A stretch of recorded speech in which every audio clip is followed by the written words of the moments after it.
Selon un rapport du gouvernement américain, 184 villages comme Shishmaref souffrent déjà des conséquences de la hausse des températures. Et ce qui se passe en Alaska n'est que le début du phénomène. Dans d'autres régions du globe, de nombreuses îles ou zones côtières sont sur le point d'être englouties. Une étude du GIEC estime qu'en 2100, le niveau des mers devrait s'être élevé de 88 cm par rapport à aujourd'hui. Jean-Pierre Demondard, vous avez pu observer avec l'œil du professionnel la foulée présidentielle. Est-ce qu'il court bien, Nicolas Sarkozy? Non, je sais pas, j'ai vu des photos, donc c'est très difficile de savoir s'il a une foulée élastique ou pas. En revanche, les Maldives devraient être en partie recouvertes par les eaux. Je pense que les migrations de masse qu'entraîneront les changements climatiques risquent de déclencher de nombreux conflits et pourraient déstabiliser notre monde dans des proportions inédites.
C'est l'histoire d'un homme qui va mourir et qui veut avant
Quelle comédienne tu fais, toi. Quelle star, la Ninette. Vous en voulez deux des comme ça. Coucou, c'est moi. C'est Ninette, alors là, Ninette. la Ninette, là, c'est le film de Coucou, l'année. Ninette. Titi, titi, titi. Tout a commencé quand Ninette prit son pain.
Spectateur, écoute. Je m'en vais te conter la légende de Ninours. Il y a fort longtemps, des années et des années avant Nicolas Sarkozy, une jeune femme, presque une enfant, perdue dans la forêt, fut agressée par un ours. Il l'emmena dans sa grotte et la viola. Naquit de cette union un être étrange, mi-homme, mi-ours, nommé Ninours. Le petit Ninours se rendit bien vite compte qu'il était doué du pouvoir exceptionnel de changer de forme. Quand venait l'hiver et ses frimas, il se transformait en un adorable ours en peluche.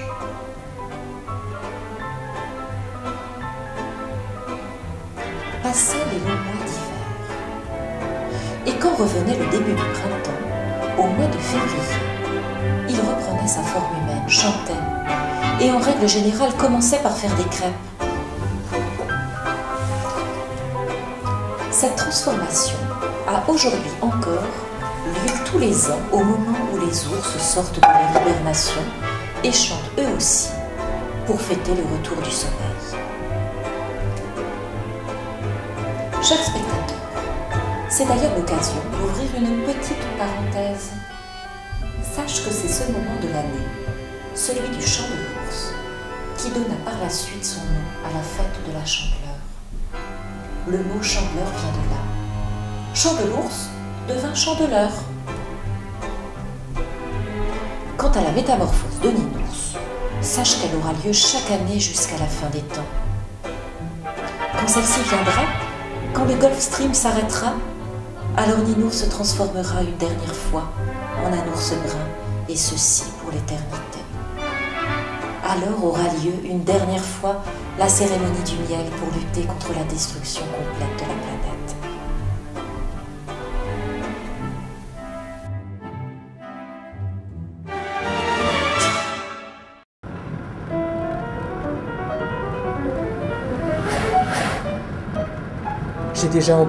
J'ai déjà enduré toutes les morts, et toutes je veux encore les endurer. Je veux mourir comme la branche sur l'arbre. Je veux mourir comme la branche sur l'arbre. Mourir comme les pierres dans la montagne. Mort du gré, redevenu sable. Mort de l'herbe sèche d'été qui craque. Je veux renaître et devenir fleur. Renaître et devenir arbre. Renaître herbe, et devenir poisson, arbre. cerf, Herbe, oiseau et papillon. poisson, cerf, oiseau et papillon.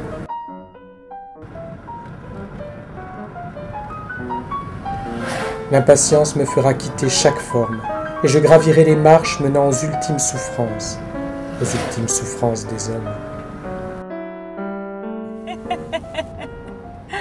Moi j'irais bien boire quelque chose, j'en ai marre de rouler.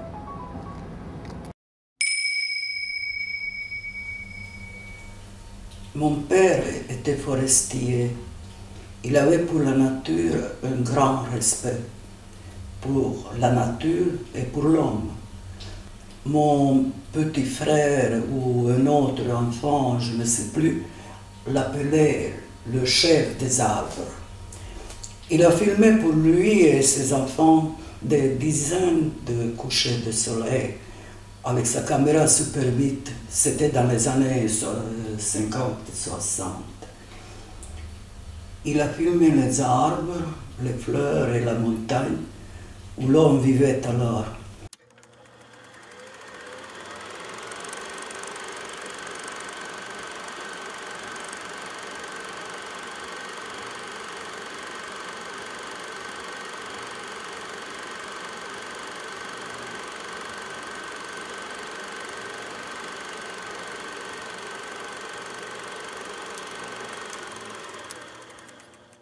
J'en parle parce que j'utilise moi aussi une caméra pour faire ce film et qu'en plus il y sera question de la nature et de son avenir.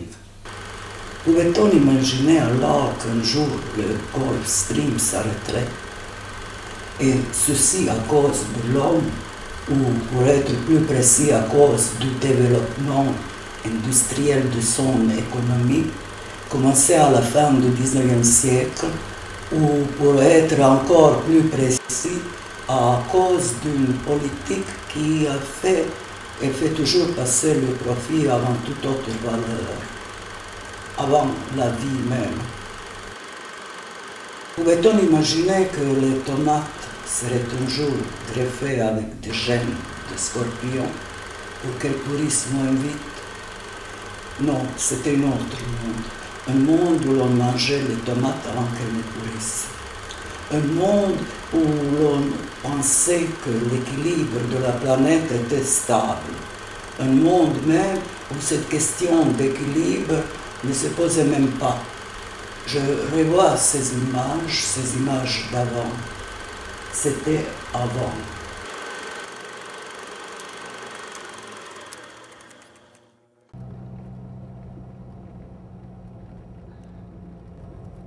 Tourner à droite au château d'eau ou encore laisser le château d'eau sur la gauche et 300 mètres plus loin, prendre à droite. Oui, le château d'eau fait partie du paysage français au même titre que les chapelles, les calvaires et les ruines de châteaux. Un petit cercle bleu entouré d'un autre cercle bleu, c'est le château d'eau, bien sûr. Pardon? Non, non, ce n'est pas comme le croient les enfants. Ce n'est pas la pluie qui remplit directement le château d'eau. Un système de pompage achemine l'eau potable dans la cuve, qui est bien sûr hermétiquement couverte.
Toutes les fleurs veulent se changer en fruits.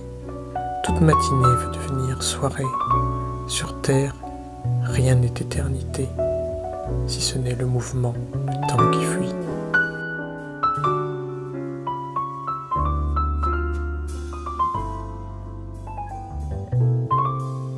Même le plus bel été veut voir une fois la nature qui se fane, l'automne qui vient. Reste tranquille, feuille.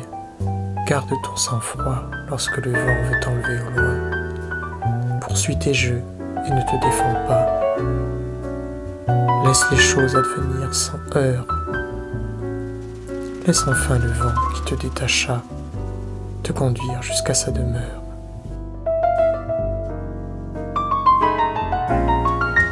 Peut-être que la mort, à son heure arrivée, nous mènera, plein d'allant, vers des lieux incertains. En nous, l'appel de la vie résonnera sans fin. Alors mon cœur prend congé et soit enfin sauvé.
Et le changement climatique, selon les écologistes, a déjà des effets sur la vie des ours.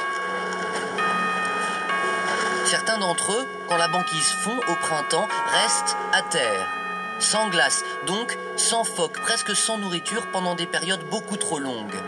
Car les automnes se font attendre, la mer gèle de plus en plus tard, certains ours, comme ici en Alaska, peuvent en mourir. D'autres ours deviennent des voyageurs fous. Ils suivent les phoques, ils suivent la banquise au fur et à mesure qu'elles fond. Par exemple, cet ours des Spitzberg, équipé d'un émetteur, a parcouru plus de 1200 km à partir du printemps, toujours plus vers le nord, pour tenter de rester sur la banquise. Alors, les ours les plus faibles, rarement filmés, terminent au bord de l'épuisement, affaiblis et malades. Amusez-vous, foutez-vous tous, la vie entre nous est si vraie. Amusez-vous, commodez-vous, la vie est si courte après tout. Car on n'est pas ici pour se faire du souci, on n'est pas ici bas pour se faire du tracas. Amusez-vous, foutez-vous tous, la vie passera comme un rêve. Prêtez sans coup, dépensez tout, prenez la vie par le bon bout. Faites-nous.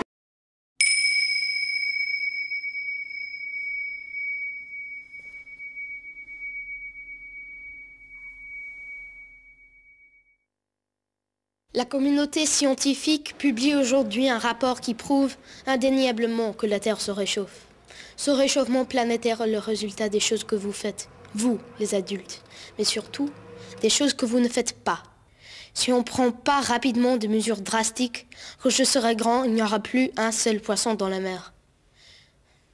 Les forêts tropicales et l'air pur seront de l'histoire ancienne. La calotte glaciaire aura fondu, le niveau de la mer s'élèvera, des pays entiers seront engloutis.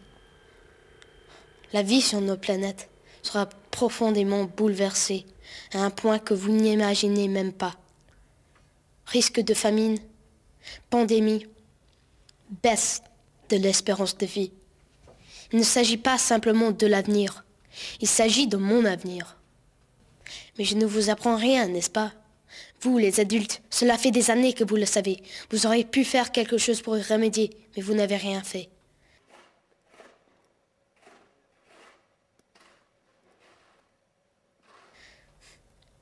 Vous pouvez dire, ce n'est pas mon problème. Vous pouvez dire, de toute façon, dans 50 ans, je ne serai plus là. Mais, désormais, vous ne pourrez plus dire, je ne savais pas. À partir d'aujourd'hui, les lignes sont tracées. Il faut choisir son camp. Soit vous êtes pour mon avenir, soit vous êtes contre. Vous êtes un ami, vous êtes un ennemi. Je suis peut-être qu'un enfant maintenant, mais demain sera différent. C'est la dernière fois que je m'adresse à vous, les adultes. Vous aviez le pouvoir de résoudre ce problème. À nous de jouer maintenant. On ne sera pas tendre, on ne se laissera pas faire et on ne nous privera pas de notre avenir.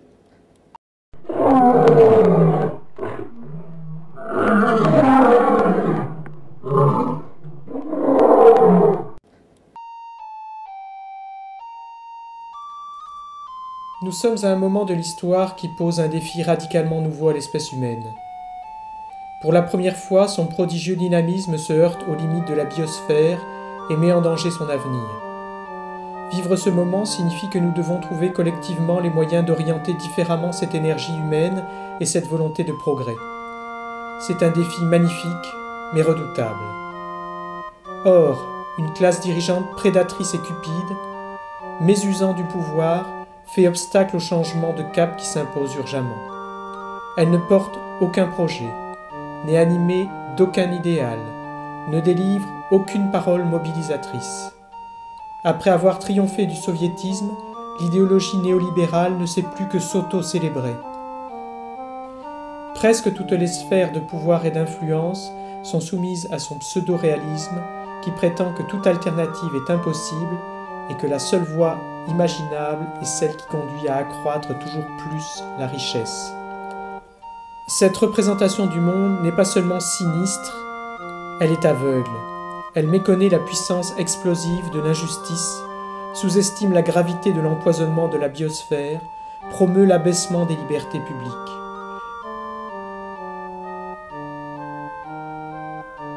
Elle est indifférente à la dégradation des conditions de vie de la majorité des hommes et des femmes et consent à voir dilapidé les chances de survie des générations futures.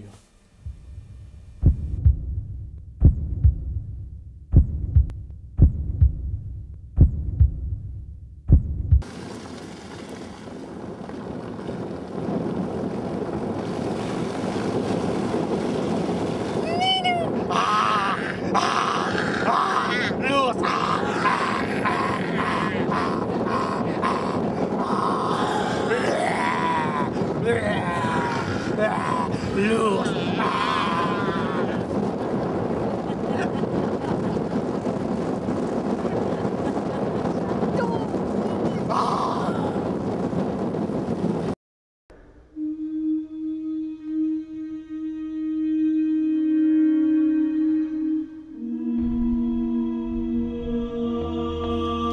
La pensée de la chair est mort, la pensée de l'esprit est vie.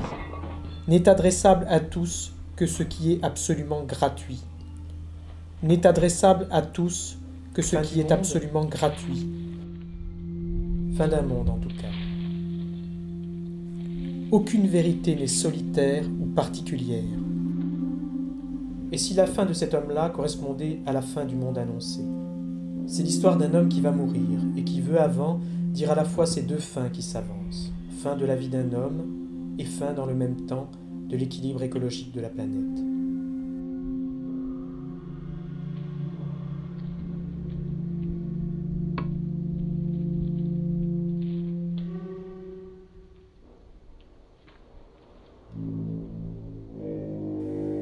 L'espérance est le contraire de l'espoir.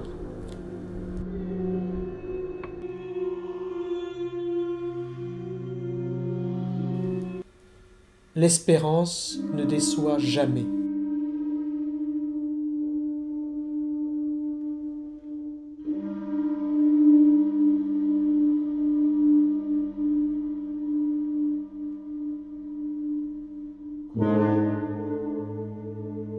Nous aurons l'amour dedans tous nos problèmes et tous nos discours finiront par « je t'aime ». Vienne, vienne alors, vienne l'âge d'or.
dans longtemps, mais on sait plus trop ce que veut dire longtemps. C'est sûr, les bouches du métro vont en boire pour leur comptant. L'hippodrome, l'île de la Cité, Rouen, Ivry, le Mont Saint-Aignan verront paître des cétacés et monter les swings d'océan. On trinquera dans l'univers des étoiles givrées en guise, du jus de glaçon plein nos verres, quand auront fondu les banquises. Quand auront fondu les banquises, on verra le dernier pingouin en queue de pie sur les marquises, danser sur la tombe à Gauguin. On se rappellera d'hier, de brise-glace et d'Atalante, quand le feu plantera sa cuillère au milieu des îles flottantes. Quelques rêveurs diront encore, c'est une ruse, elle se déguise pour souffler la terre, feu le mort, quand auront fondu les banquises. Alors la colombe de Braque aura chuté de la falaise.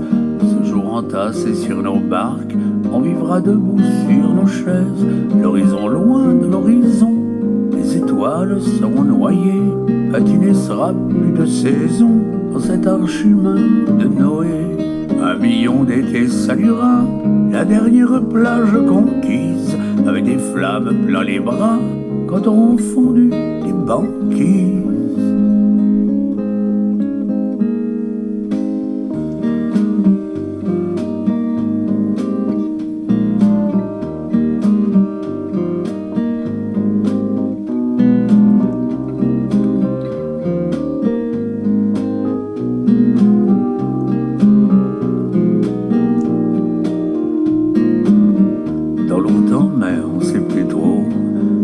Ce que veut dire longtemps. Plus de verglas dans l'apéro, plus d'apéro au Vatican. Fini la neige et le grêlon, d'autres galaxies les emportent. Vivre nous quitte à reculons, glissant ces icebergs sous nos portes.